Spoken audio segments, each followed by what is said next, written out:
Well, the announcement today is all about headlines. It's not about public health. The Prime Minister has said that he's going to be driven by the data, not by dates.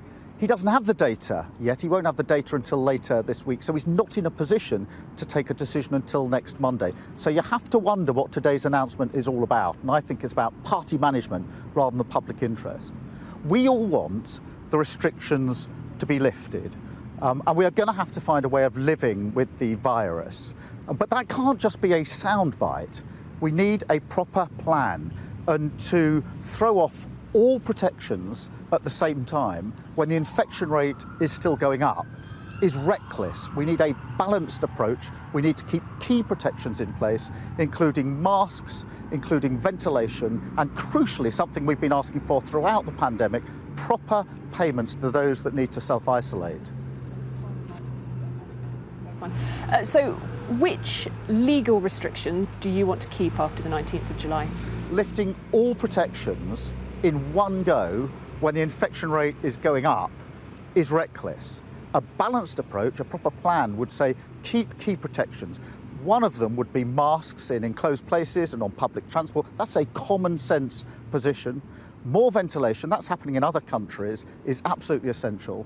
And proper payments for those that need to self-isolate. That is what a balanced approach would take. But simply throwing off all protections when the infection rate is going up, it is reckless. So unions are saying that to lift the compulsory mask wearing would be an act of gross negligence. Do you agree with that? You would keep legal restrictions on wearing masks? I think common sense has to play a part here. The public know the infection rate is going up. And they're bound to pinch themselves and say, why on earth then are you throwing off all protections at the same time? Of course we want to open up.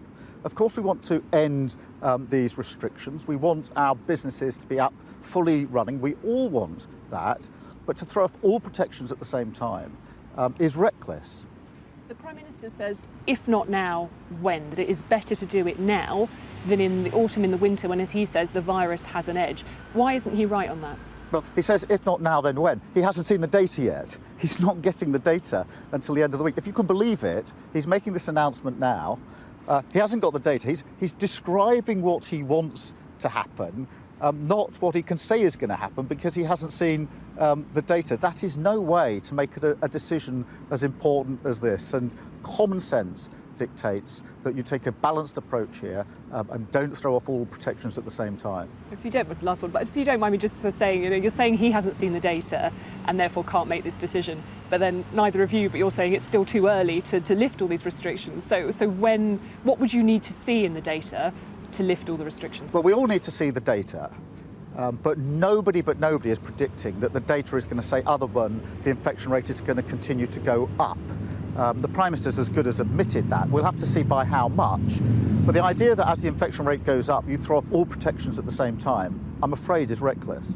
So what would Labour need to see to get to the point of removing all restrictions? We need to see the data, and then we need a plan to live with the virus. I think a sensible plan would say keep masks in enclosed places and on public transport, at least until we're past the peak and the numbers are coming down. That would be a common sense position. Put more into ventilation of buildings and fix the problem that's been there throughout, which is to make proper payments to those that need to self-isolate.